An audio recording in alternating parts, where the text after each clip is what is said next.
Hello friends, welcome to my YouTube channel Teachers Point. Discuss करेंगे आज DElEd fourth semester के next chapter को, जिसमें मैं आपको व्रत पढ़ाऊंगा। और यहाँ से जो व्रत से क्वेश्चन आना डेफिनेटली है। यहाँ से क्वेश्चन जरूर आता है। एक दो नंबर में भी आ जाता है, कभी कभी 3 नंबर में भी और 4 नंबर में भी पूछ लेगा। ठीक है, तो आपसे इसको व्रत को मैं बहुत अच्छे से करा दूंगा। एक एक क्वेश्चन जहाँ से पूछा जाता है, ठीक है, उसको डिस्कस करेंगे अच्छे से। और आपको आगे कभी भी परेशानी नहीं पड़ेगी व्रत में। ठीक है। और आज आज का चैप्टर स्टार्ट करते हैं, जिसका नाम है व्रत। इससे पहले अगर आपने हमारा चैनल सब्सक्राइब नहीं किया है तो आप कर सकते हैं। टेलीग्राम चैनल से हमारे जुड़ जाइए। Study with Puneet Telegram channel है और यूट्यूब चैनल है हमारा टीचर्स पॉइंट। टेलीग्राम को आप प्ले स्टोर से डाउनलोड कर लेना, वहां पर सर्च करना स्टडी विद पुनीत, आप उसको ज्वाइन कर लेना। ठीक है, वहां पर आपको पीडीएफ वगैरह सारी मिल जाएंगी। और जितने भी जीके का पोर्शन है वहां पर मैं अपलोड कर देता हूँ। अगर वीडियो अच्छी लगे लाइक शेयर कर देना।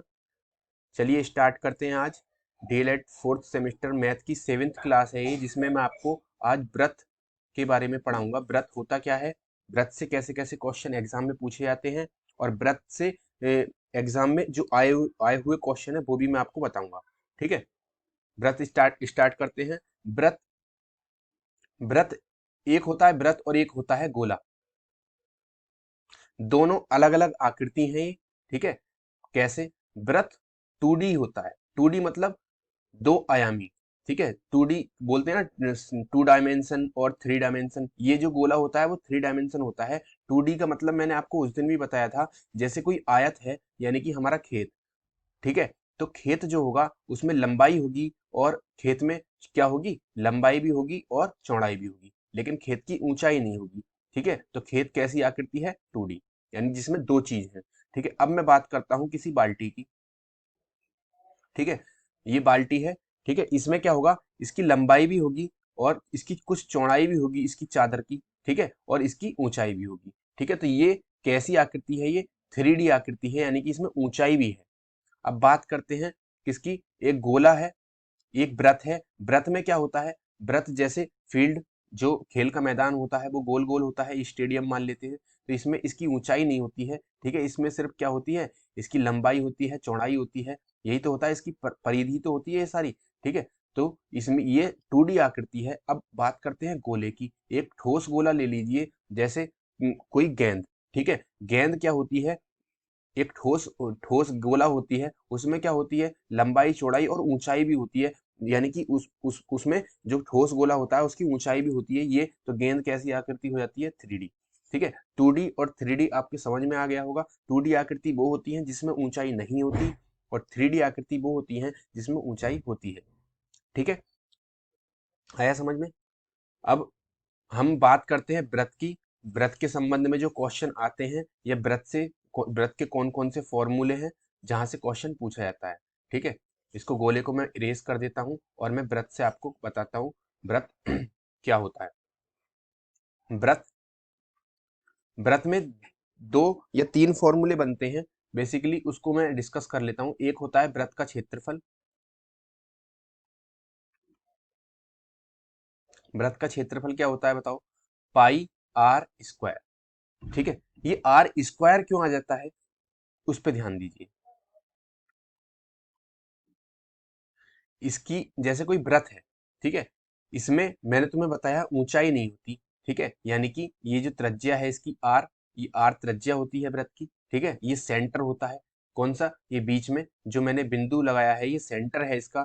इसका केंद्र होता है, और केंद्र से परिधि तक ये जो होती है, ये रेड वाली, ये जो मैं ब्लैक कर रहा हूँ, ये क्या होती है, इसके चारों ओर परिधि होती है। मैंने आपको बताया था, परिधि वो चीज होती है जो किसी भी क्षेत्रफल के चारों ओर उसकी भुजाओं भुजाओं से उसकी जो लंबाई होती है वो उसको परिधि कहते हैं हम। अगर हम खेत के चारों ओर घूम ले, तो हम जितने किलोमीटर या जितने मीटर हम घूमेंगे उस खेत के, तो वो उसकी परिधि मानी जाएगी। ठीक है, और इस केंद्र से इस परिधि तक की दूरी को हम क्या बोलते हैं, त्रिज्या बोलते हैं, एक साइड में। ठीक है, और अगर हम इसको इधर से भी ये पूरा बीच में से केंद्र से अगर ये पूरा गुजार दे इस रेखा को, तो ये इसका क्या हो जाता है, व्यास हो जाता है। मतलब कहने का मतलब ये है, ये तो हो गई त्रिज्या। ठीक है, अगर मैं इसको दोनों तरफ ऐसे मिला दूं, ठीक है, ये इस तरीके से, तो ये जो पूरा होता है ये वाला, ये इसका व्यास हो जाता है। ठीक है, ये त्रिज्या का दुगना होता है। देखो त्रिज्या अगर r है तो अगर मैं इधर भी मिला दूंगा तो ये भी r हो जाएगा, तो ये कितना हो जाएगा बताओ, r प्लस r बराबर 2r, यानी कि दो गुना होता है त्रिज्या का क्या, व्यास। आ गई बात समझ में तुम्हारे, व्यास दो गुना होता है, ध्यान रखना। ठीक है, वृत्त का क्षेत्रफल का फॉर्मूला है ये पाई आर स्क्वायर। ठीक है, एक होता है वृत्त की परिधि, आता है क्वेश्चन यहां से भी, वृत्त की परिधि। वृत्त की परिधि क्या होती है, 2 पाई आर। ठीक है, 2 पाई इसमें कांस्टेंट होता है, इसमें पाई कांस्टेंट होता है। आर की वैल्यू हमें पता करनी होती है, ये आर हमें दे रखा होता है, हम वहां से वृत्त का क्षेत्रफल निकाल लेते हैं। यहाँ पे 2 पाई की वैल्यू कांस्टेंट होती है, मतलब नियत होती है, ये 2 पाई आएगा ही आएगा। ठीक है, अब आर की वैल्यू अगर दी हुई है तो हम परिधि निकाल सकते हैं। ठीक है, अब मैं एक चीज और बता दूं, व्यास, व्यास क्या होता है, व्यास मैंने अभी आपको बताया त्रिज्या का दो गुना होता है, यानी कि 2r। आगे बात समझ में तुम्हारे, इतनी चीज, ये तीन चीज तुम्हें याद रखनी है, वृत्त का क्षेत्रफल, वृत्त की परिधि और व्यास। ठीक है, यहां से अगर हमें व्यास दे रखा है, ठीक है, अगर हमें व्यास दे रखा है, जैसे हमें व्यास दे रखा है कितना, 6 सेंटीमीटर, तो एक बात बताओ, यहां से हम त्रिज्या निकाल सकते हैं। त्रिज्या हमारी कितनी हो जाएगी, व्यास का जो व्यास है वो त्रिज्या का दोगुना होता है, यानी कि इसमें दोगुना शामिल है त्रिज्या का। नहीं आई बात समझ में, तो त्रिज्या कितनी हो जाएगी, इसकी आधी हो जाएगी, तो कितनी हो जाएगी, 3 सेंटीमीटर। कहने का मतलब ये है, व्यास मैंने अभी क्या बताया, दो गुणा त्रिज्या होता है, तो व्यास की जगह हम छह डाल देंगे, तो यानी कि दो गुणा त्रिज्या, तो हम यहाँ से त्रिज्या निकालेंगे सिर्फ, तो त्रिज्या बराबर 6/2। ठीक है, 2 तिया 6। कहने का मतलब ये है, अगर हमें व्यास दे रखा है तो हम त्रिज्या को इजीली फाइंड आउट कर सकते हैं, इजीली हम प्राप्त कर सकते हैं। अगर हमें त्रिज्या दे रखी है तो हम व्यास को कैसे फाइंड आउट करेंगे, देखो व्यास कितना होता है हमारा, त्रिज्या का दो गुना होता है। ठीक है, तो 2r, तो 2 गुणा 2 बराबर 4, यानी कि व्यास दो गुना होगा त्रिज्या का, और त्रिज्या क्या होगी, व्यास की आधी होगी, ये हमेशा ध्यान रखना। ठीक है, अब धीरे धीरे क्वेश्चन की तरफ बढ़ते हैं, आपका बेस थोड़ा सा क्लियर हो गया होगा कि क्या वृत्त होता है, क्या व्यास होता है, क्या त्रिज्या होती है और क्या उसकी परिधि होती है। ठीक है, अब हम क्वेश्चन की तरफ बढ़ते हैं, पहले क्वेश्चन की तरफ। पहला क्वेश्चन क्या कहता है, अच्छा एक चीज और मैं बता देता हूँ थोड़ा सा, ये जैसे कोई वृत्त है, ठीक, ये इसका केंद्र है। ठीक है, ये वाला इसका केंद्र हो गया। अब अगर जो एक ऐसी रेखा भी होती है जो केंद्र से होकर नहीं जाती, ये केंद्र से होकर नहीं जा रही है, जो केंद्र से होकर जाएगी वो तो व्यास होगा, ठीक, और जो केंद्र को छोड़ती हुई जाती है उसको हम क्या बोलते हैं, जीवा। क्या बोलते हैं, जीवा बोलते हैं। ठीक है, इसको हम जीवा बोलते हैं, जो केंद्र से होकर नहीं जाती है। तो ये रेखा कहीं से भी जा सकती है, ये केंद्र है तो ये ऐसे भी जा सकती है, ये ऐसे भी, ये ऐसे भी, ठीक है, ये ऐसे भी जा सकती है, ये ऐसे भी जा सकती है, कैसे भी जा सकती है, उसको हम जीवा ही बोलते हैं, जो वृत्त को दो भागों में डिवाइड करती है। देखो अगर मैं इस तरीके से जीवा बना लूं तो वृत्त को दो भागों में डिवाइड करेगी, कैसे, एक वृत्त तो ये वाला हो गया, एक वृत्त कौन सा हो गया, ये वाला, ये वाला वृत्त हो गया एक। ठीक है, अर्धवृत्त कहते हैं जिसको, इस तरीके से बनेगा। और एक नीचे वाला वृत्त हो गया, कौन सा, ये वाला। ठीक है, तो ये वृत्त को दो भागों में विभाजित करती है। ठीक है, नहीं आई बात समझ में, वृत्त की जो जीवा होती है वृत्त को दो भागों में डिवाइड करती है, दो भागों में विभाजित करती है, आपसे ऑप्शन में पूछा जा सकता है। ठीक है, और हमेशा ध्यान रखना, क्वेश्चन ये भी आ सकता है कि ऐसी कौन सी रेखा है जो वृत्त को बराबर भागों में विभाजित करती है। देखो बराबर भागों में कौन विभाजित कर सकता है बताओ, जो सेंटर से जाएगा, सेंटर से किया जाता है हमारा व्यास। नहीं आई बात समझ, तो व्यास एक ऐसी रेखा है जो वृत्त को दो बराबर भागों में डिवाइड करती है। ये बराबर भागों में, देखो ऊपर वाला पोर्शन भी बराबर होगा, नीचे का भी, लेकिन जब जीवा होगी, जो जीवा होगी, ठीक है, जो जीवा होगी वो वृत्त को सिर्फ दो भागों में डिवाइड करेगी, उसमें ऊपर वाला बड़ा भी हो सकता है, नीचे वाला छोटा हो सकता है, ऊपर वाला छोटा हो सकता है, नीचे वाला बड़ा हो सकता है। आगे बात समझ में तुम्हारे, ठीक है, जीवा और व्यास को समझ गए आप। ठीक है, अब इससे आगे हम क्वेश्चन को डिस्कस करते हैं, इससे ज्यादा आपसे नहीं पूछा जाएगा एग्जाम में। ठीक है, अगर ये वीडियो आप बार बार देखना, आपका 10 तारीख में एग्जाम है, तब तक आपका ये सारा क्लियर हो जाएगा और आपके बहुत अच्छे मार्क्स आएंगे। ठीक है, इससे बाहर कुछ नहीं आएगा और आपसे अच्छा कोई नहीं पढ़ रहा, ये समझ के चलो। आपसे अच्छा, आपसे बेहतरीन कोई किसी की क्लास नहीं चल रही है, ठीक है। तो आप एक एक क्वेश्चन को, मैं एक एक क्वेश्चन को एनालाइज करता हूँ, एग्जाम पेपर को देखता हूँ, उसके अकॉर्डिंग आपको क्वेश्चन कराता हूँ, जैसे क्वेश्चन उसमें पूछे गए हैं और जो आने की संभावना है, ठीक है। तो अब आगे क्वेश्चन करते हैं। पहला क्वेश्चन हम लिखते हैं। पहला क्वेश्चन है, वृत्त की त्रिज्या दे रखी है, इसको मैं इरेज कर देता हूँ यहाँ से, आप इसको नोट कर लेना।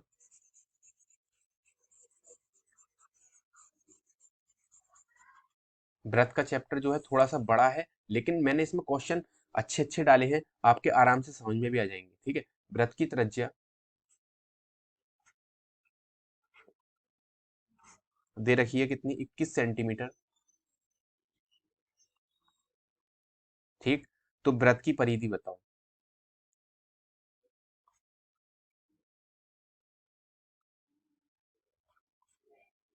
ये आपसे एक नंबर में बहुविकल्पीय में पूछा जा सकता है, या एक नंबर का जो अति लघु उत्तरीय प्रश्न होते हैं उसमें पूछा जा सकता है कि वृत्त की आपको त्रिज्या दे देगा, ठीक है, 21 सेंटीमीटर, और वृत्त की परिधि पूछ लेगा। मैंने आपसे बोला है वृत्त की परिधि क्या होती है, बताओ। वृत्त की परिधि, मैंने आपको फॉर्मूला बताया था, वृत्त की परिधि क्या होती है, 2 पाई आर।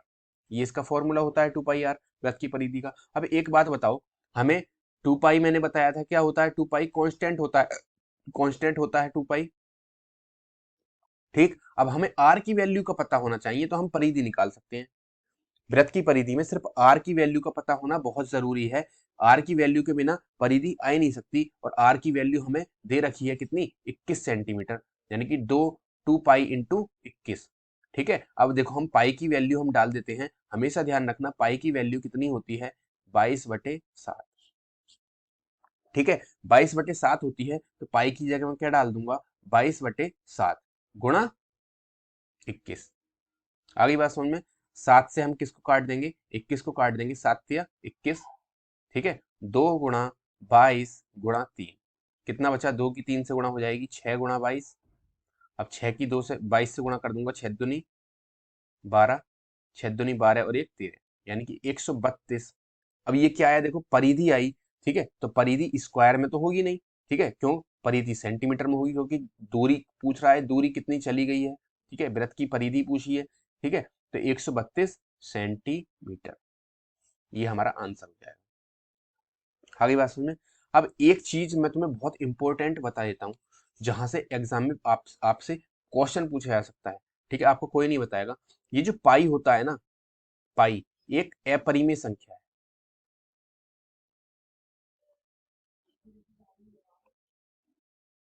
है, अपरिमेय संख्या है, ठीक है। अपरिमेय संख्या और परिमेय संख्या में अंतर क्या होता है, मैंने आपको परिमेय संख्या के बारे में बताया था। परिमेय संख्या, मेरी जो पहली क्लासेस हैं उनमें परिमेय संख्या के बारे में मैंने आपको बता रखा है। जो प्रॉफिट एंड लॉस, जो मैं टेट की कोचिंग करा रहा हूँ, उसमें मैंने परिमेय संख्याओं के बारे में बता रखा है। परिमेय संख्या क्या होती है, परिमेय संख्या होती है जिसको हम a/b के फॉर्म में लिख सकते हैं, मतलब 2/3, 4/5, 1/2, कुछ भी जिसको बटे के फॉर्म में लिख सकते हैं उसको हम परिमेय संख्या कहते हैं, हमेशा ध्यान रखना। तो ये पाई क्या है, एक अपरिमेय संख्या है, इसको हम बटे के फॉर्म में नहीं लिख सकते, यानी कि ये कैसी संख्या है, अपरिमेय संख्या। आगे बात समझ में। अब इसकी एक बात और ध्यान रखो, ये परिमेय संख्या इंपॉर्टेंट है, आपसे बहुविकल्प में पूछा जा सकता है। पाई एक है कैसी संख्या, परिमेय, अपरिमेय, विषम संख्या, या फिर इनमें से कोई नहीं, कुछ भी पूछ सकते हैं। तो उसमें आपको क्या लगाना है, पाई कैसी कैसी संख्या है, अपरिमेय, ठीक है। अब इसका जो मान है, मैंने आपको बताया पाई का मान क्या होता है, बताओ, मैंने यहाँ पे लिखा 22/7 होता है, ठीक है। तो इसका जो मान है ना, ये पाई का मान 22/7, ये इसका मान है, तो ये एक परिमेय संख्या है,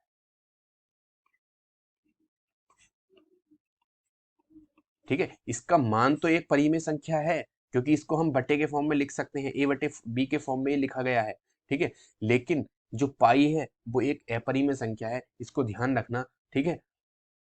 आगे बात समझ में तुम्हारे, ठीक है। पाई एक अपरिमेय संख्या है, और 22/7 जो इसकी वैल्यू होती है, जो इसका मान होता है, उसको हम क्या बोलते हैं, परिमेय संख्या। आगे बात समझ में तुम्हारी, ठीक है। ये क्वेश्चन वृत्त की त्रिज्या से था, और इसमें आपसे परिधि पूछी गई थी, ठीक है। बहुत इजीली फाइंड आउट कर सकते हैं हम। वृत्त की परिधि का फॉर्मूला डायरेक्ट लगा देंगे, 2 पाई आर, इसमें हमें सिर्फ आर की जरूरत पड़ी है, ठीक है, आर को हमने वहां पे रख दिया और पाई का मान 22/60 डाल दिया, जो कटना था वो कट गया और जो बचा उसकी मल्टीप्लाई कर दी। ठीक है, अगले क्वेश्चन पे चलते हैं। अगला क्वेश्चन कहता है वृत्त की परिधि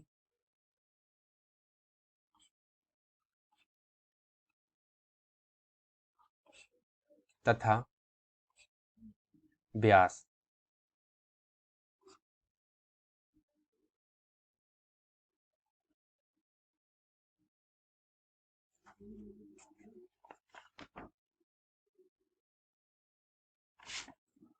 वृत्त की परिधि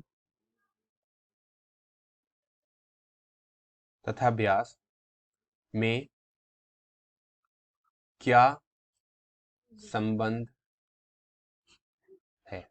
आपसे अगला क्वेश्चन ये पूछ सकता है वृत्त की परिधि तथा व्यास में क्या संबंध है। ठीक है, तो हमें देखो वृत्त की परिधि का फॉर्मूला पता होना चाहिए। बताओ क्या हो जाएगा वृत्त की परिधि, 2πr। ठीक, व्यास क्या हो जाएगा बताओ, क्या हो जाएगा, व्यास क्या होता है मैंने आपको बताया था, व्यास क्या होता है त्रिज्या का 2 गुना यानी कि 2r। तो 2r, देखो 2r से 2r कट गया, यहाँ से क्या बचा सिर्फ पाई, पाई बचा। ठीक है, तो पाई का मान कितना होता है 22/7, यानी कि वृत्त की परिधि और व्यास में क्या संबंध है 22/7, ये संबंध हो जाएगा, यानी कि 22:7 का संबंध हो जाएगा। ठीक है, इतना कर देंगे पक्का। जिसमें संबंध पूछा जाए उसी की वैल्यू लिख दो और जो कट रहे हैं काट दो। ठीक है, हमारा आंसर आ जाता है। अगले क्वेश्चन पे चलते हैं। Question number 3।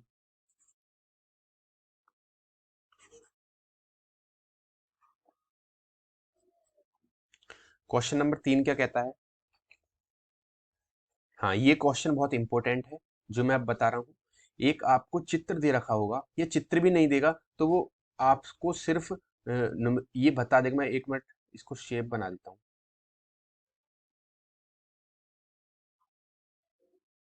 ये इस तरीके से। ठीक है, और ये इसकी लाइनिंग हो जाएगी।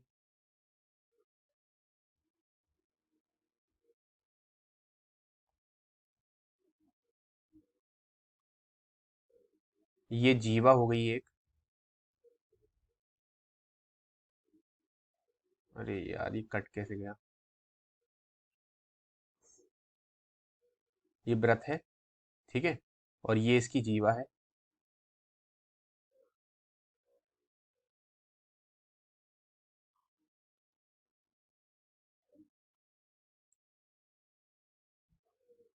ठीक, ये इसकी जीवा हो गई और ये इसका केंद्र हो गया। ठीक है, अब ये तुमसे कहेगा, क्या बोलेगा, क्वेश्चन में तुमसे बोलेगा एक व्रत है, एक व्रत जिसकी जीवा एवी, इसको हम एवी मान लेते हैं। जीवा क्या है ए बी, एक मिनट, जिसकी जीवा एवी है, इसको मैं इरेज कर देता हूँ।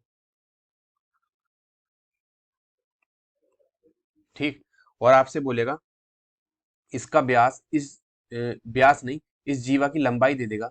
जीवा की लंबाई 8 सेंटीमीटर। ठीक है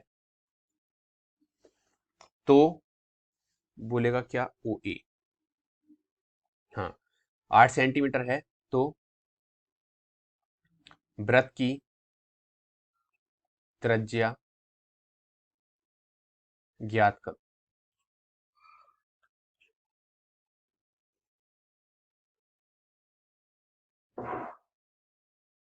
ठीक, और यहाँ पर आपको एक चीज और दे देगा, वृत्त से जीवा पर, वृत्त के केंद्र से जीवा तक की लंबाई कितनी है 3 सेंटीमीटर है। ठीक, आपको इतनी डिटेल दे देगा। क्या बोलेगा, एक वृत्त है जिसकी ए बी जीवा है, इस जीवा की लंबाई बोल देगा क्या 8 सेंटीमीटर। ठीक है। और बोलेगा वृत्त के केंद्र से, इस केंद्र से इस जीवा तक की दूरी कितनी है? 3 सेंटीमीटर है। कितनी है? 3 सेंटीमीटर है। तो इस वृत्त से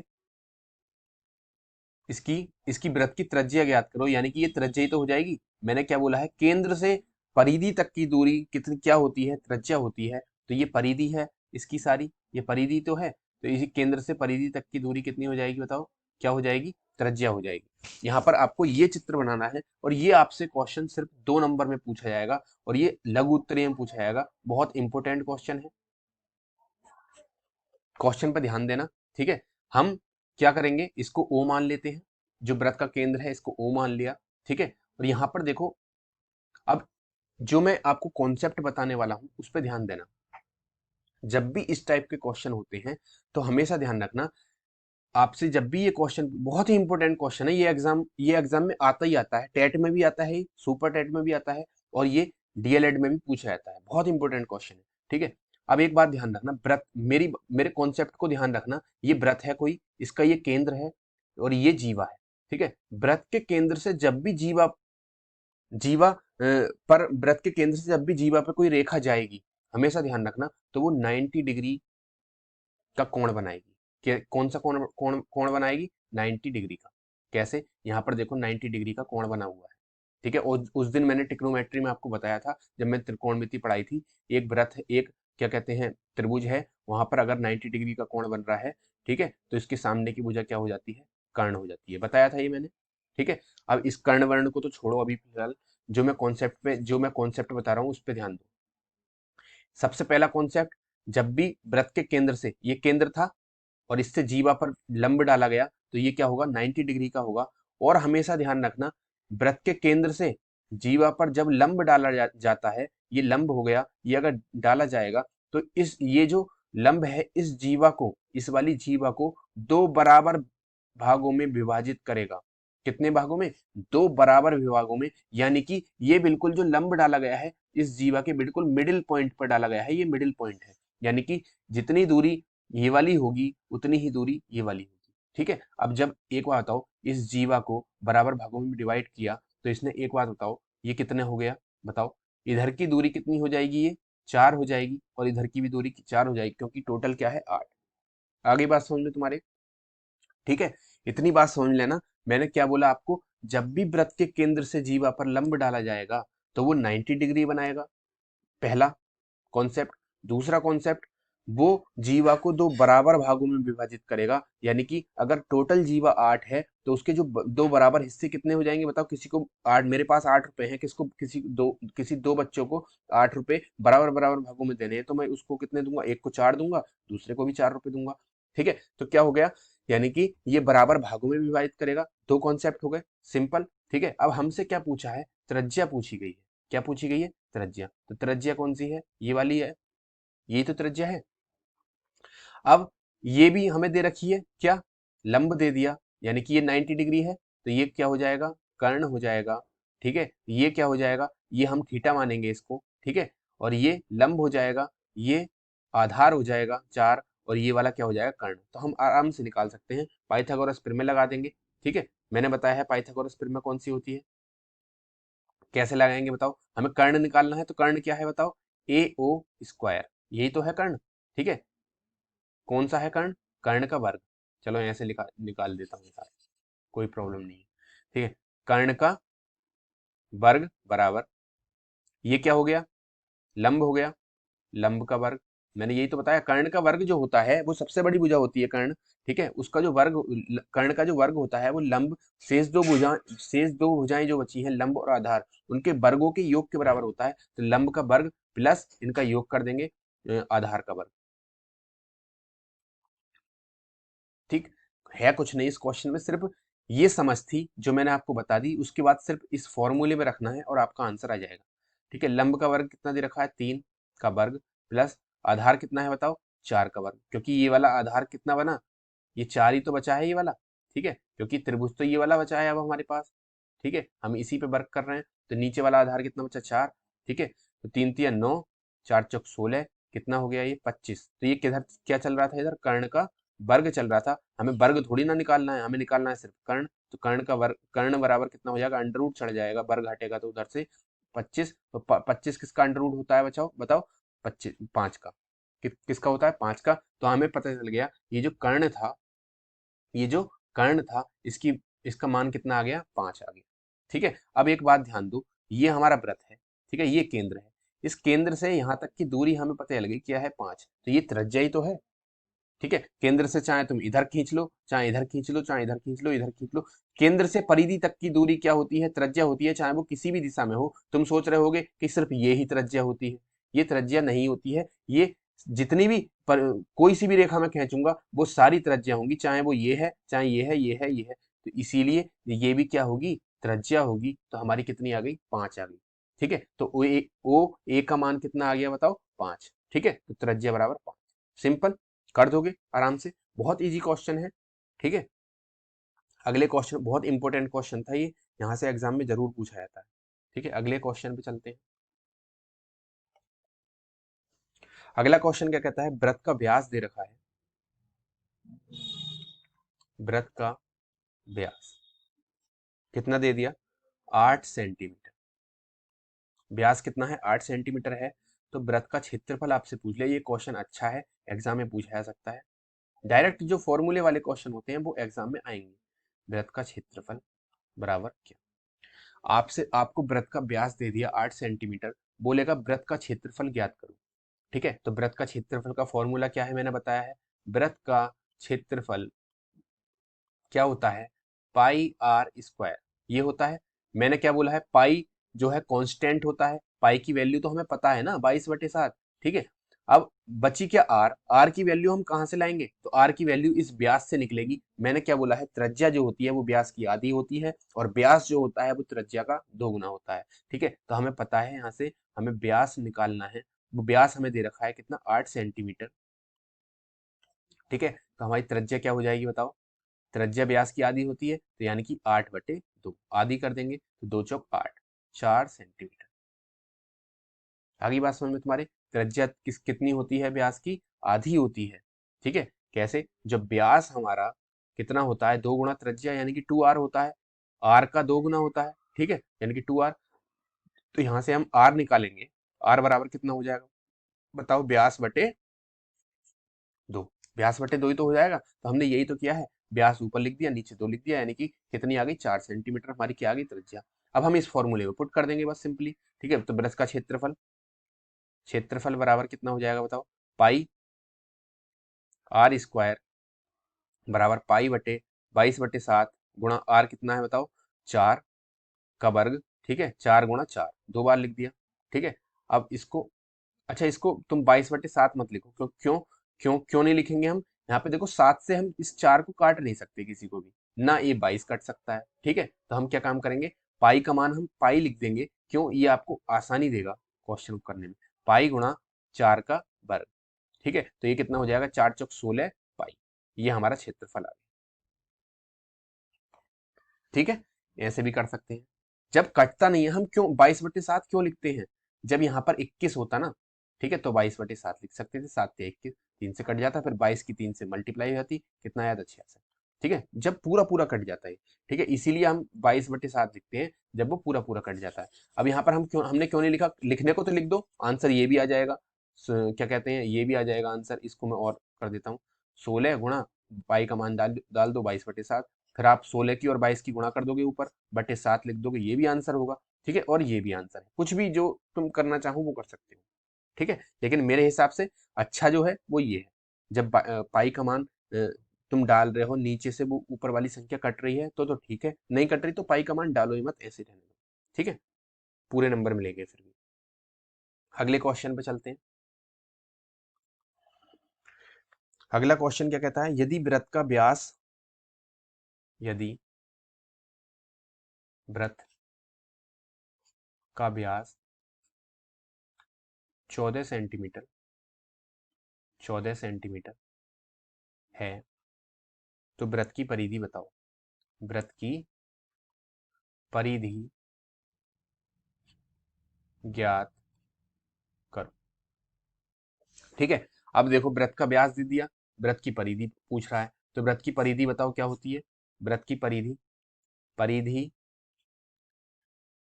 वृत्त की परिधि क्या होती है? फॉर्मूला 2 पाई r होता है। सिर्फ 2-3 फॉर्मूले याद रखने हैं इसमें, ठीक है, उन्हीं पे बेस्ड क्वेश्चन है। तो मैंने क्या बोला है, 2 पाई कांस्टेंट होता है, आर की वैल्यू हमें पता करनी है। तो आर की वैल्यू हम कहाँ से पता करेंगे? बताओ, व्यास दे रखा है कितना? 14 सेंटीमीटर। व्यास हमारा कितना है? 14 सेंटीमीटर। और हमारी त्रिज्या क्या होती है? व्यास की आधी होती है, मैंने बताया है। त्रिज्या बराबर 14/2, यानी कि 7 सेंटीमीटर। ठीक, 7 सेंटीमीटर होगी। अब हमें इसमें इसमें पुट कर देंगे, तो परिधि बराबर कितना हो जाएगा? 2 पाई r।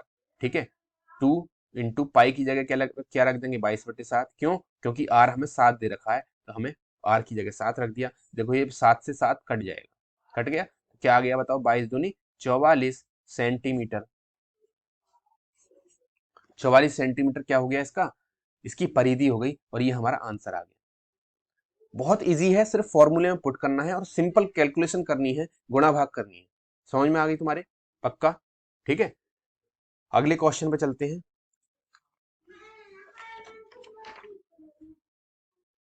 अगला क्वेश्चन है, एक वृत्ताकार तालाब है। एक अच्छा क्वेश्चन है ये भी, ठीक है। एक वृत्ताकार तालाब की परिधि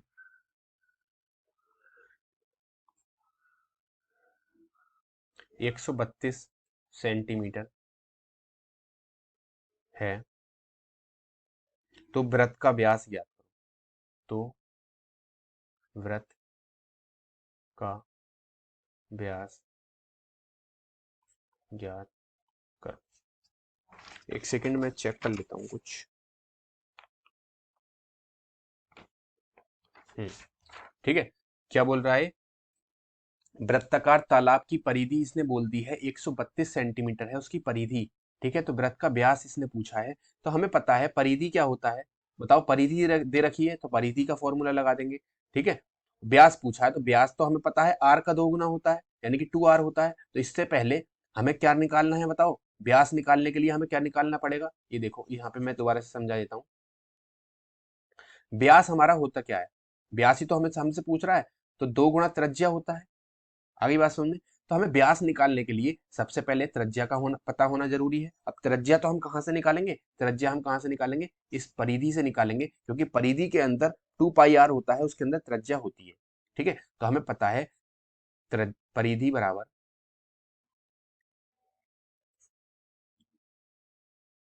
परिधि बराबर कितना होता है? वृत्त की परिधि कितनी होती है? 2 पाई r। ठीक है, और वृत्त की परिधि हमें दे रखी है, कितनी है बताओ? 132 बराबर 2 पाई r। आगे बात सुनो तुम्हारे, यहाँ से हमें r निकालना है, तो r एक साइड रहेगा।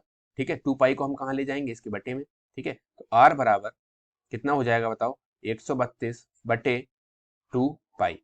ठीक है, और हम क्या काम करेंगे? 132/2 × पाई का मान डाल देंगे हम 22/7। ठीक है, और मैंने उस दिन बताया था आपको, जब नीचे 2 बटे हों, ठीक है, 1 बटे तो ये वाला है जो बड़ा वाला है, अब 1 बटे यहाँ पर आ गया, तो हम क्या काम करते हैं? जो नीचे बटे होता है उसमें जो नीचे वाली संख्या होती है वो ऊपर पहुंच जाती है, मैंने बताया था। तो ये क्या हो जाएगा? 132 × 7, जो 7 नीचे था वो ऊपर पहुंच जाएगा, 2 × 22। आगे बात समझ में? अब देखो, इस 132 को 22 से काटेंगे, 11 से कटेगा, 11 दूनी 22, 11 एकन 11 और 11 दूनी 22। आगे बात समझ में? 132 कैसे काटेंगे हम? 132 को कैसे काटेंगे? 11 से तो ये 22 कट गया, 11 दूनी 22, 11 एकन 11 बचे 2, आगे 2 है, 22 हो गया, 11 दूनी 22। ठीक है, अब इस 2 से काटेंगे, 2 छक्का 12। ठीक है, अब इस 2 से काटेंगे, 6 को 2 तिया 6, तो ये कितना आ गया बताओ? 21 सेंटीमीटर। तो ये 21 सेंटीमीटर क्या आया है? आर ही तो आया है, ये आर चल रहा था, आर आ गया। हमें पता है व्यास क्या होता है? वो आर का 2 गुना होता है, यानी कि ये त्रिज्या आ गई है। कितनी आ गई है त्रिज्या बताओ? त्रिज्या कितनी आ गई? 21 सेंटीमीटर। तो हमारा व्यास हमें निकालना है। व्यास कितना होता है? 2r होता है, त्रिज्या का 2 गुना, 2 गुना r की वैल्यू 21। ठीक है, तो ये कितना हो गया? 21 दूनी 42 सेंटीमीटर इसका व्यास हो जाएगा। आगे बात समझ, क्योंकि मैंने बताया था ये वृत्त है, उसकी ये त्रिज्या होती है। अगर हम इधर भी ऐसे पूरा खींच देंगे तो ये पूरा क्या हो जाएगा, व्यास हो जाएगा, जो त्रिज्या का क्या होता है, 2 गुना, यानी कि ये भी आर है, इधर का भी आर हो गया, तो ये कितना हो गया, 2r। ठीक है, आगे बात समझ में तुम्हारे, ये क्वेश्चन हो गया। अगला क्वेश्चन जो है बहुत ही मोस्ट इंपॉर्टेंट क्वेश्चन है, क्वेश्चन बहुत ज्यादा बढ़िया है, एग्जाम में पूछा जाता है और डीएलएड में भी पूछा गया है, सुपर टेट टेट के लिए भी बहुत ज्यादा इंपॉर्टेंट है, यहां से क्वेश्चन आता है। ठीक है, क्वेश्चन है एक पहिए का व्यास दे रखा है, कितने इजी तरीके से मैं आपको बता दूंगा, आपको पता भी नहीं चलेगा कि आपके समझ में भी आ जाएगा और आपको बिल्कुल भी थोड़ी सी भी प्रॉब्लम नहीं होगी कहीं पे भी। ठीक है, एक पहिए का व्यास आपको दे रखा है 70 सेंटीमीटर। ठीक है, उसके द्वारा एक चक्कर लगाने में उस पहिए के द्वारा एक चक्कर लगाने में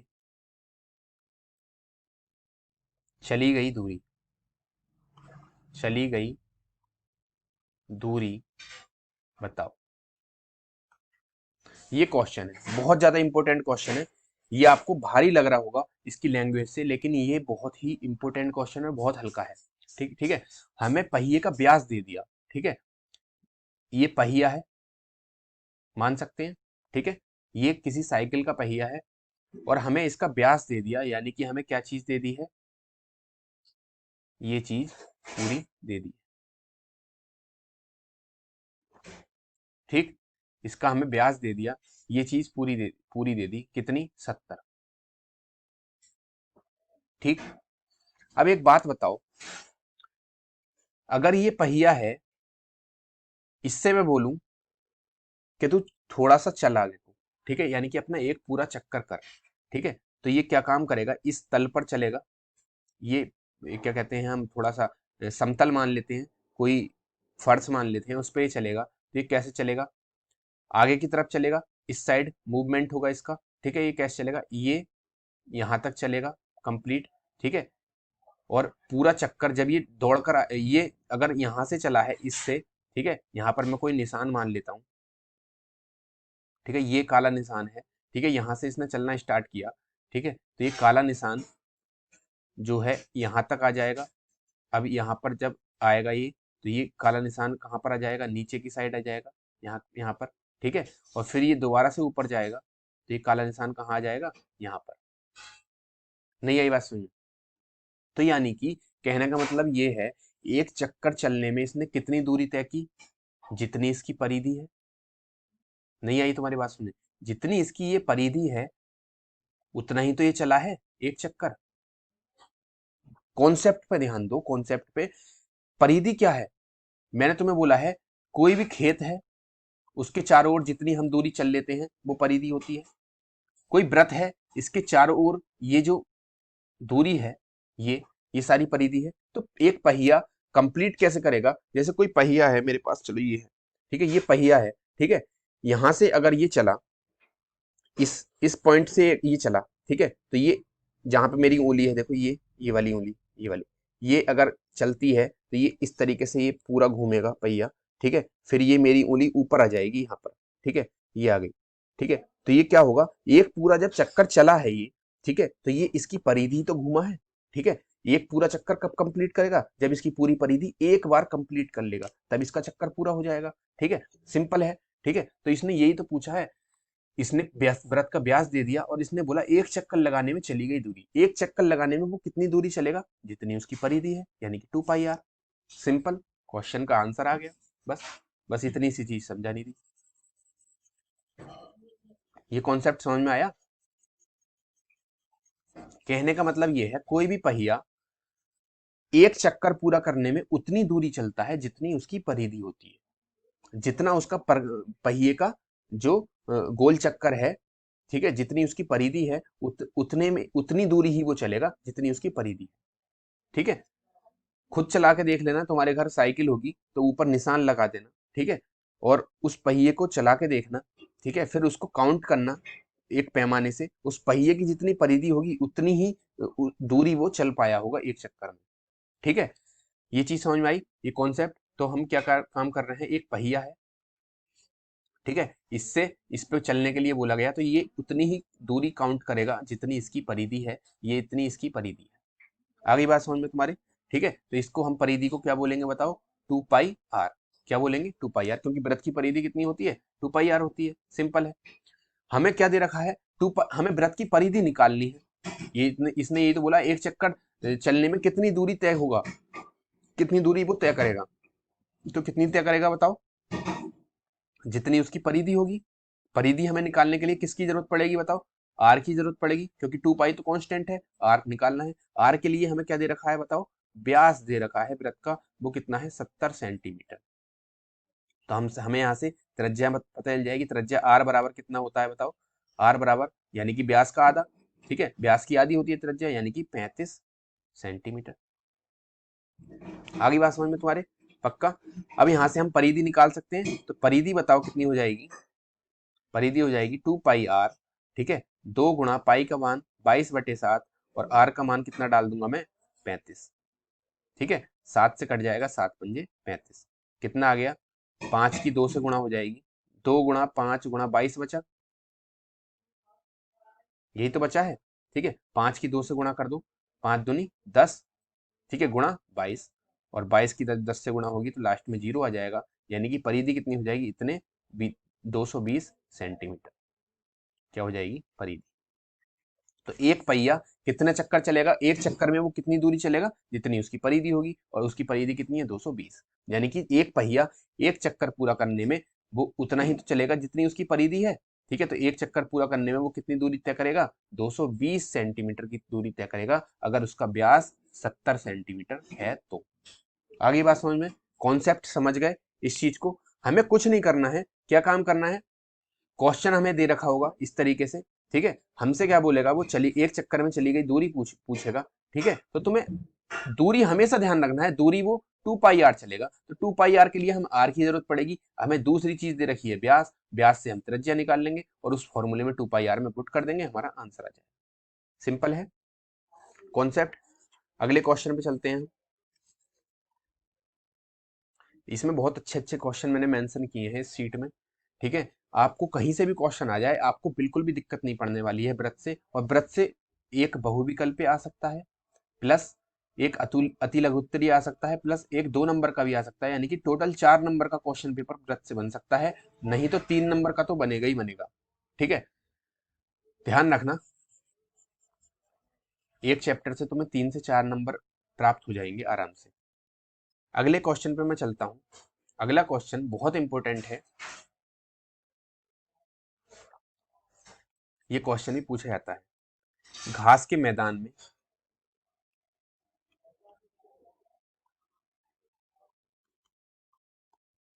एक खूंटे से बंधी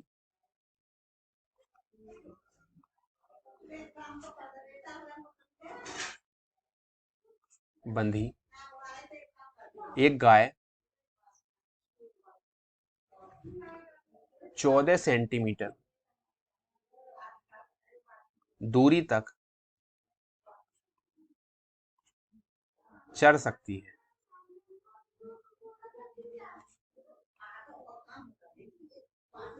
ठीक, वह कितने क्षेत्रफल की घास क्षेत्रफल की घास चढ़ सकती है? ये बहुत अच्छा क्वेश्चन है, एग्जाम में पूछा जाता है क्वेश्चन। ठीक है, तुम्हें क्वेश्चन दे देगा, बहुत अच्छा क्वेश्चन है। यहाँ पर गाय की जगह तुम्हें घोड़ा भी बता देगा। ठीक है, यहाँ पर घोड़ा भी दे सकता है या कुछ और भी दे सकता है, कोई भी पशु। ठीक है, बछड़ा भी दे सकता है, या कुत्ता भी दे सकता है, बिल्ली भी दे सकता है, कुछ भी दे सकता है, खरगोश दे सकता है। ठीक है, तो वैसे पूरी पूरी पॉसिबिलिटी है गाय, भैंस या घोड़ा ही देने की। ठीक है, अब यहाँ से क्वेश्चन देखो, इस चीज को, कॉन्सेप्ट को समझो। एक घास का मैदान है। ठीक है, ये हमने घास का मैदान मान लिया। ये घास का मैदान, चलो मैं बड़ा करके बता देता हूँ। ये घास का मैदान है।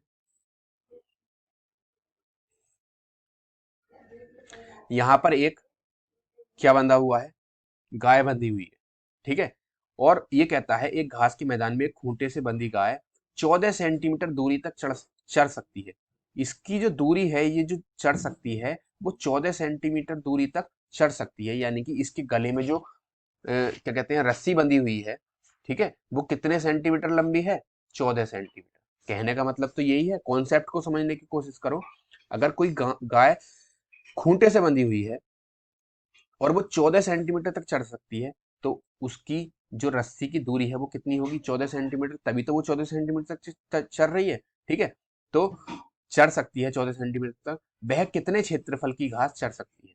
अब इसने दूसरी बात ये कही, कितने क्षेत्रफल की वो घास चढ़ सकती है। अब एक बात हो, ये इसकी लंबाई है रस्सी की। अब ये क्या काम करेगी? इस लंबाई के सहारे ऐसे घूमती रहेगी, ऐसे घूमती रहेगी, ठीक है। ये घूमती रहेगी इस तरीके से, और ये कितनी घास चर लेगी? बताओ। ये इतनी घास चर लेगी, मतलब ये सारी। आ गई बात समझ में तुम्हारी? लंबी रस्सी है, जितनी मैक्सिमम लंबाई तक जा सकती है वहां तक तो चलेगी ही चलेगी, ठीक है। और जो पास में जितनी भी घास है वो सारी चल लेगी। कॉन्सेप्ट समझ में आया तुम्हारे? ठीक है। कहने का मतलब ये है, जब कोई रस्सी इतनी है तो वो अपने त्रिज्या के चारों ओर घूम जाएगी और उतनी घास वो चर लेगी, ठीक है। ये पास की तो आराम से चढ़ जाएगी, जितनी दूर जाएगी, यहाँ पर चरनी है तो थोड़ी सी रस्सी आगे कर लेगी, फिर यहाँ तक चरनी है तो और रस्सी आगे कर लेगी, ठीक है। यहाँ तक चरनी है तो और रस्सी आगे कर लेगी। कहने का मतलब ये है, उसकी रस्सी 14 सेंटीमीटर है, तो 14 सेंटीमीटर के व्यास में, ठीक है, 14 सेंटीमीटर की त्रिज्या में जितनी भी घास आएगी वो सारी वो चढ़ जाएगी। आगे बात समझ में? अब इसको मैं मिटा देता हूँ।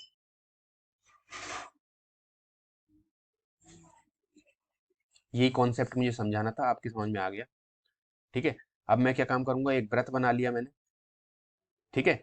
इसका इसकी मुझे त्रिज्या दे रखी है, क्योंकि रस्सी की लंबाई कितनी दे रखी है? 14 सेंटीमीटर। अब इसके चारों ओर तो चढ़ेगी वो इस तरीके से, यहाँ तक भी चढ़ेगी, ये सब कुछ, ये सारी त्रिज्या ही तो होंगी, ठीक है।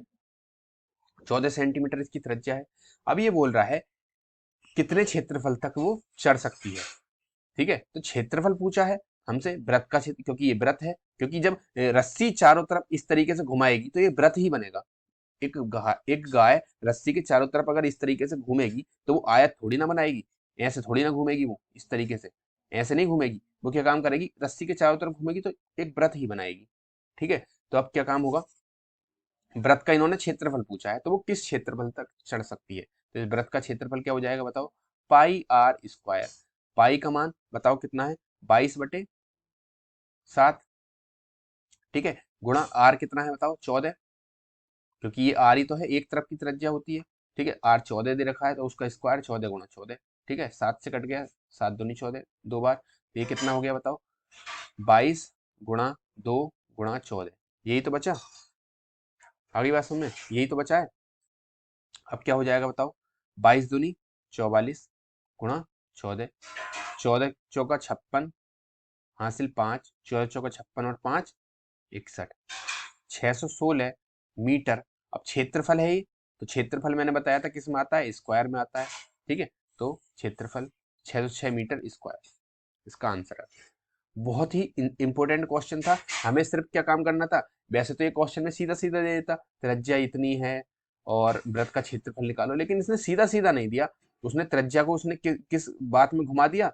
उसकी रस्सी की लंबाई के उसमें घुमा दिया बात में, ठीक है। वहां से हमें पता चल गया जो रस्सी की लंबाई होगी वो उसकी त्रिज्या होगी, ठीक है। पाई आर स्क्वायर वहां से क्षेत्रफल में डाल दिया, हमारा आंसर आ गया। आगे बात समझ में तुम्हारे? अब अगले क्वेश्चन पे चलो, अच्छा क्वेश्चन है ये। क्वेश्चन है एक वृत्ताकार, देखो वृत्ताकार की बात हो रही है ना, तो वृत्त हम पढ़ रहे हैं तो वृत्ताकार की बात होगी। वृत्ताकार फर्श का क्षेत्रफल कितना है? 66 वर्ग मीटर, ठीक है। वर्ग मीटर को हम ऐसे भी लिख सकते हैं, मीटर स्क्वायर, ये भी तो वर्ग मीटर है।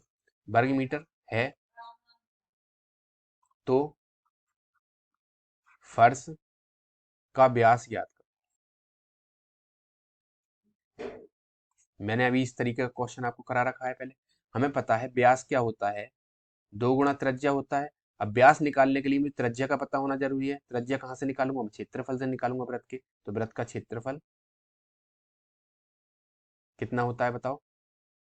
पाई आर स्क्वायर अभी बताया है, और वृत्त का क्षेत्रफल मुझे दे रखा है, तो यहाँ पे मैं क्या लिख दूंगा 66 बराबर पाई आर स्क्वायर की जगह इसकी वैल्यू डाल दो 22/7 गुणा आर कितना है हमें निकालना है, तो आर स्क्वायर निकालना है हमें आर, तो आर स्क्वायर हो जाएगा। ठीक है, अब देखो यहाँ पर आर स्क्वायर निकालना है, तो आर स्क्वायर इधर रहेगा और ये 7 कहाँ जाएगा ऊपर जाएगा क्योंकि बटे में है, और 22 कहाँ जाएगा नीचे जाएगा क्योंकि ऊपर है। ठीक है, तो आर स्क्वायर बराबर कितना हो जाएगा 66 गुणा 7/22। ठीक है, 22 से कट जाएगा 66 3 बार, 22 या 66, और आर स्क्वायर बराबर कितना हो जाएगा 3 गुणा 7 बराबर 21, यानी कि आर स्क्वायर की वैल्यू कितनी आ गई 21। तो आर की वैल्यू कितनी, क्योंकि हमें निकालना है आर, तो ऊपर से ये स्क्वायर है इसको हटा दूंगा तो क्या चढ़ जाएगा इधर अंडर रूट, यानी कि आर की वैल्यू कितनी आ गई बताओ अंडर रूट 21। अंडर रूट 21 आ गई। हमें क्या निकालना है व्यास, व्यास कितना होता है 2 गुणा त्रिज्या यानी कि आर, 2 गुणा आर कितना है अंडर रूट 21, तो कितना हो जाएगा बताओ 2 रूट 21। ये मैंने इस तरीके से लिखा है 2 रूट 21। ठीक है, ये नहीं है ये वाला, दो ऊपर नहीं है, ये घात हो जाती है, ये नहीं है, ये कितना है गुणा हो रही है, तो 2 अंडर रूट 21 है। ठीक है, तो ये आपका आंसर हो जाएगा। सिंपल है क्वेश्चन। ठीक है, अगले क्वेश्चन पे चलते हैं। बहुत इंपॉर्टेंट क्वेश्चन मैं बता रहा हूँ इस बार।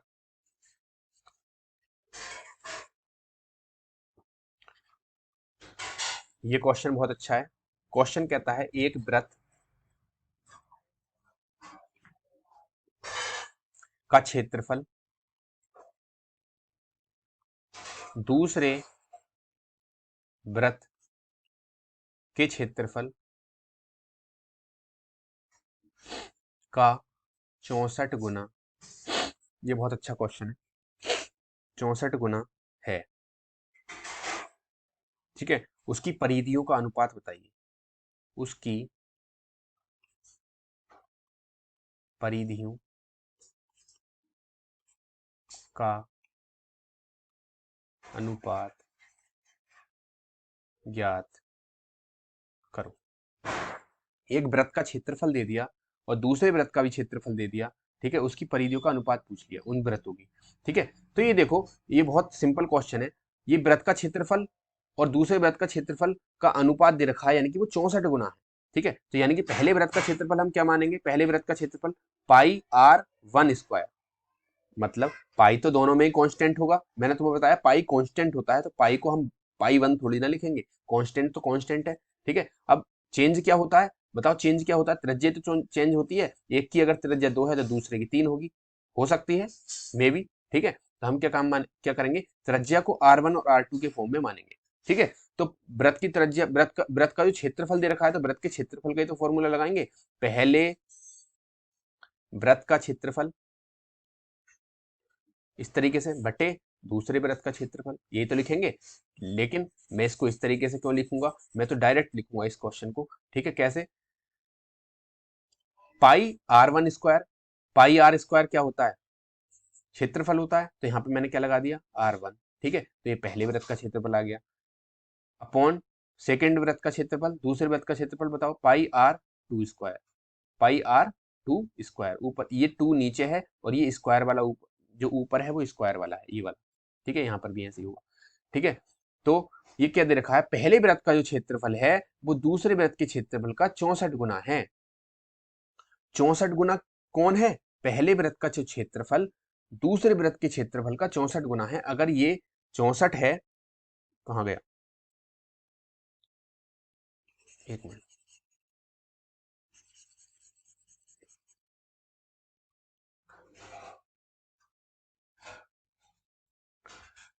पाई R1 स्क्वायर पहले वृत्त का क्षेत्रफल, दूसरे वृत्त का क्षेत्रफल बताओ पाई R2 स्क्वायर। ठीक है, ये कह रहा है एक वृत्त का क्षेत्रफल दूसरे वृत्त के क्षेत्रफल का 64 गुना है। ठीक है, तो एक वृत्त यानी कि ये वाला, और दूसरा वृत्त ये है दूसरे वृत्त के क्षेत्रफल का। ठीक है, तो हम दूसरा वृत्त का क्षेत्रफल हम क्या मानेंगे, एक मानेंगे, और इसका 64 गुना कौन है, पहले वृत्त का क्षेत्रफल। ठीक है, तो यानी कि एक का 64 गुना बताओ कितना हो जाएगा, 64 ही तो होगा। नहीं है, बस मैं तुम्हें अगर 1 रुपया दे दूं, तो मेरे पास तुमसे 4 गुने रुपए हैं, तो तुम मेरे पास कितने हैं, 4 रुपए हैं। एक का 4 गुना 4 ही तो होता है। ठीक है, तो पहले वृत्त का क्षेत्रफल दूसरे वृत्त के क्षेत्रफल का 64 गुना है, यानी कि पहले वृत्त का क्षेत्रफल जो है 64 गुना है किसका, दूसरे वृत्त के क्षेत्रफल का, यानी कि वो 64 है और ये 1 है। नहीं आई बात समझ में तुम्हारे? अब ये क्या कह रहा है, देखो यहां से अब जो कट रहा है वो काट दो, देखो पाई से पाई कट गया, ठीक है। अब ये तो कटेंगे नहीं, ये R1 स्क्वायर है, ये R2 स्क्वायर है। अब देखो क्या होगा, R1/R2, ये भी स्क्वायर ये भी स्क्वायर, ठीक है, बराबर 64/1। ठीक है, अब देखो यहाँ पर दोनों पे स्क्वायर चढ़ रहे हैं, हमें तो सिर्फ त्रिज्या निकालनी है अभी फिलहाल, क्योंकि हमें क्या निकालना है, परिधि। परिधि का फॉर्मूला क्या होता है, 2πr। 2π कांस्टेंट होता है, हमें किसकी जरूरत है, r की। तो यहाँ से हमें सिर्फ R1 और R2 निकालने हैं। R1 और R2 कितना हो जाएगा, 64/1। यहाँ से जब स्क्वायर हटेगा तो इधर क्या चढ़ेगा, अंडर रूट, बताया है मैंने। तो R1/R2 कितना हो जाएगा बताओ, 64 किसका अंडर रूट होता है, 8 का, 8 अट्ठे 64 और बटे 1, 1 का अंडर रूट 1, यानी कि R1 का मान कितना आ गया 1, और R2 का, वो R1 का मान 8 आ गया और R2 का 8। आगे बात में ये इतना हो गया। अब हमें क्या निकालना है, परिधियों का अनुपात हमसे पूछ लिया, ठीक है, परिधियों का अनुपात। अब परिधि कितनी होती है बताओ, 2πr होती है, तो 2πr1/2πr2, ठीक है। तो परिधियों का अनुपात यही हो जाएगा, पाई 2π से 2π पूरा कट गया, तो बताओ R1 और R2 कितना बचा, R1 कितना है 8/1, तो इसका अनुपात कितना आ जाएगा, 8:1। सिंपल है क्वेश्चन। क्या करना है, वृत्त के क्षेत्रफल हमें बता दिया, एक जो क्षेत्रफल है दूसरे का 64 गुना है, तो हमने यहाँ पे लिख दिया वृत्त का क्षेत्रफल ये है, दूसरे का ये है।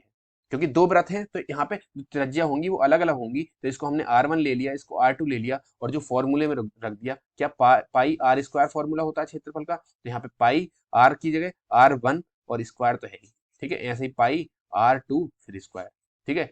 ये हमने निकाल लिया यहाँ से, तो यहाँ से पाई से पाई कट गया, और R1 और R2 की वैल्यू हमारी यहाँ से निकल के क्या आ गई, बताओ क्या आ गई, 8/1। हमें पता है परिधि के लिए r का होना जरूरी था, तो क्योंकि परिधि कितनी होती है, 2πr होती है, तो ये 2πr, तो यानी कि 2πr1/2πr2 अनुपात पूछ रहे हैं तो बटे में लिखेंगे, ठीक है। तो 8/1 यानी कि अनुपात कितना आ गया, 8:1। आगे बात समझ में तुम्हारे, पक्का। अगले क्वेश्चन पे चलते हैं। ये इसी तरीके, अगला क्वेश्चन भी इसी तरीके से है, बहुत अच्छा क्वेश्चन है।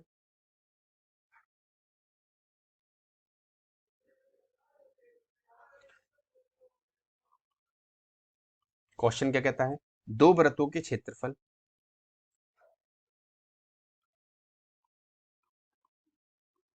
क्षेत्रफल का अनुपात दे रखा है, आपके डायरेक्ट अनुपात दे ही दिया। दो वृत्तों के क्षेत्रफल का अनुपात कितना है, 1:4 है। बहुत अच्छे क्वेश्चन है ये क्वेश्चन एग्जाम में आ सकते हैं, ये अनुपात वाले अच्छे क्वेश्चन होते हैं। अनुपात 1:4 है, तो और बहुत इजी है ये करने, कॉन्सेप्ट समझो बस। तो उनके व्यास का अनुपात बताइए, व्यासों का अनुपात, उन वृत्तों के जो व्यास है उनका अनुपात बताओ। अब हमें उसी चीज पे काम करना है जो चीज हमें दे रखी है, ठीक है, और जो चीज निकलवानी है वो तो हम निकाल ही लेंगे। व्यास क्या होता है बताओ, 2r होता है, व्यास क्या होता है, 2r होता है, तो हमें किसकी जरूरत पड़ेगी, r की। r कहाँ से निकालेंगे, हम क्षेत्रफल से निकालेंगे, क्योंकि क्षेत्रफल के अंदर क्या होता है, पाई r स्क्वायर होता है, यहाँ से हमारा क्या आएगा, r निकल के, ठीक है। नहीं आई बात समझ में तुम्हारे? तो हमें देखो कैसे निकालेंगे हम, क्षेत्र दो वृत्तों का क्षेत्रफल का अनुपात दे रखा है, तो पहले वृत्त का क्षेत्रफल बताओ कितना होता है, पाई r स्क्वायर होता है, तो R1 स्क्वायर, और दूसरे का पाई r स्क्वायर होता है, तो क्षेत्रफल, तो दूसरे का बताओ क्या लगा देंगे, नीचे 2 लगा दिया।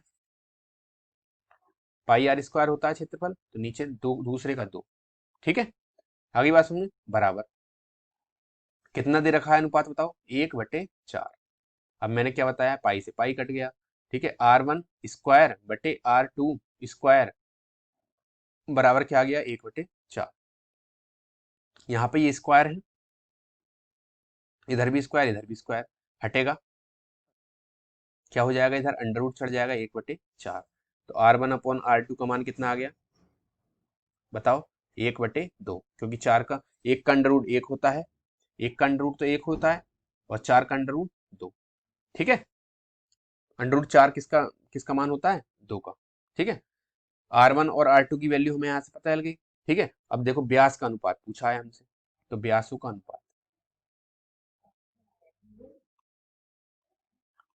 व्यास बताओ कितने होते हैं, 2r होता है, 2r1 अपॉन दूसरा व्यास 2r2 होगा, सिंपल सी बात। तो 2 गुणा, देखो 2 से तो 2 कट ही गया, ठीक है, तो r1 अपॉन r2 बचा। तो व्यास कितना बचा बताओ, r1 कितना है हमारा, यहाँ से देख लो r1 कितना है 1, और r2 कितना है 2, तो व्यासों का अनुपात कितना हो गया, व्यासों का अनुपात कितना आ गया बताओ, कितना आ गया, 1:2। आंसर सिंपल, ठीक है। जो चीज दे रखी है और जो चीज पूछी गई है उसको उसी के अकॉर्डिंग चलते रहो, हमारा आंसर आ जाएगा, ठीक है। जो चीज हमसे व्यास पूछा गया था, व्यास आर की जरूरत पड़ती है व्यास में, तो हमने क्षेत्रफल दे रखा था, क्षेत्रफल से हमने आर निकाल दिया, ठीक है। लास्ट क्वेश्चन है, बहुत इजी क्वेश्चन है, मैं बताता हूँ इसी की तरीके से, इसी कॉन्सेप्ट पे, ये अच्छे क्वेश्चन है जो अनुपात वाले होते हैं, एग्जाम में पूछे जाते हैं, ठीक है। लास्ट क्वेश्चन है, आपका व्रत खत्म हो जाएगा उसके बाद, और आप इसको 2 बार देख लेना, आपके समझ में आ जाएगी पूरी वीडियो, कम से कम 2 बार जरूर देखना, ठीक है। कॉन्सेप्ट को समझना और नोट्स अपने बनाते रहना बहुत जरूरी है। दे रखा है 2 व्रतों के व्यासों, इस बार व्यासों का अनुपात दे दिया, व्यासों का अनुपात कितना है बताओ, 2:3 है। तो उनके क्षेत्रफल, आपके क्षेत्रफलों का पूछ लिया, तो उनके क्षेत्रफलों का अनुपात, ये 2 नंबर में ही आएगा जब भी सवाल आएगा, ज्ञात करो। इस बार क्षेत्रफल का पूछ लिया, व्यासों का दे दिया, तो देखो क्षेत्रफल क्या होता है बताओ, 2πr होता है, वो सॉरी πr², कितना होता है, πr², ये होता है। तो हमें किसकी जरूरत पड़ी इसमें बताओ, किसकी जरूरत पड़ी, पाई तो कांस्टेंट है, हमें जरूरत पड़ी आर की, ठीक है। तो आर हम कहाँ से निकालेंगे, व्यास से, क्योंकि व्यास के अंदर व्यास क्या होता है, त्रिज्या का 2 गुना होता है, आर का 2 गुना। तो हमें पता है व्यास जो होता है, व्यास का फॉर्मूला लगा देंगे, तो व्यास का अनुपात दे रखा है 2/3, ठीक है। तो 2r होता है, तो पहला व्यास क्या हो जाएगा 2r1, और दूसरा व्यास क्या हो जाएगा 2r2, और ये कितना दे रखा है उसका अनुपात 2/3, 2 से 2 कट गया, ठीक है, बचा क्या r, और r1 और r2 हमें पता चल गया कितना 2/3। आगे बात समझ में, और हमें क्या लगाना है, सिर्फ सिर्फ फॉर्मूला लगाना है, किसका, क्षेत्रफल का, ठीक है। क्षेत्रफल के अनुपात क्या जाएंगे, क्षेत्रफल के अनुपात,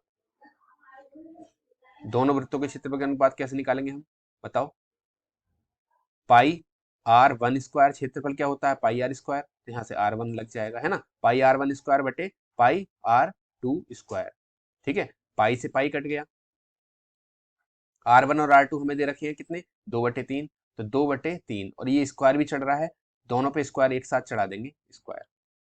आगे बात समझ में तुम्हारे, तो r1 अपॉन r2 बराबर कितना आ जाएगा, तो ये क्षेत्रफल ही तो चल रहा था, हमसे क्षेत्रफल का अनुपात पूछा था, तो ये क्षेत्रफल का अनुपात ही तो चल रहा है, ठीक है। यहाँ से भले से r1 और r2 निकल के आएगा, लेकिन क्षेत्रफल का अनुपात ही चलेगा ये, ठीक है। मैं इस तरीके से, देखो ये तुम्हारे थोड़ा सा गड़बड़ हो गया, तुम्हारी समझ से बाहर हो जाएगा, नहीं तो मैं इसको ठीक से बता देता हूँ। r1 और r2 हमारे यहाँ से आ गए पक्का।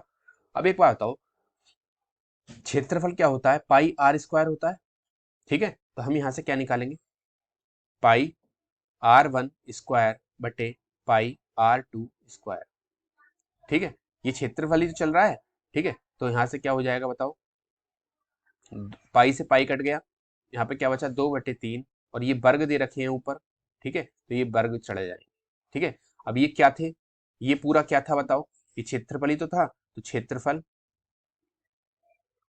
पहला बटे क्षेत्रफल दूसरा क्या हो जाएगा बताओ, 4/3, तो क्षेत्रफल पहले और दूसरे का अनुपात कितना आ जाएगा बताओ, 4/4:3, ये हमारा राइट आंसर हो जाएगा। आगे बात समझ में तुम्हारे पक्का। इस क्वेश्चन को, इन क्वेश्चन को देख लेना जो मैंने कराए हैं, ये बहुत इंपॉर्टेंट क्वेश्चन है, एक भी क्वेश्चन इससे बाहर नहीं आएगा आपके पूरे एग्जाम में, ठीक है। और मैंने बताया था पाई पाई कौन सी संख्या है, एक अपरिमेय संख्या है, और 22/7 जो उसका मान होता है वो परिमेय होता है। ठीक है, उस पर ध्यान रखना उसका। ठीक है, और डायरेक्ट क्वेश्चन यहाँ से पूछा जाएगा। और अगर वीडियो अच्छी लगी हो तो आप लाइक शेयर कर देना। ठीक है, आप लाइक शेयर इसको कर देना, दोस्तों तक पहुंचा देना, जिससे उनको भी ये अच्छा लगे। ठीक है, यहाँ से उनके भी क्वेश्चन एग्जाम में दिख जाएं वो जब तैयारी करें तो। लाइक सब्सक्राइब कर देना और बेल आइकन प्रेस कर लेना, जिससे आपको हमारे फर्दर नोटिफिकेशंस मिलते रहें। ठीक है, हमारा टेलीग्राम जरूर ज्वाइन कर लेना, ये ज्वाइन करना बहुत ज़रूरी है। यहाँ पे आपको हमारी पीडीएफ वगैरह और जो जीके का पोर्शन है, जो मैं यूपी टेट और सुपर टेट की तैयारी करा रहा हूँ, वो यहाँ पे आपको अवेलेबल हो जाएगा। ठीक है, और मिलते हैं नेक्स्ट वीडियो में, तब तक के लिए धन्यवाद। Thanks for watching.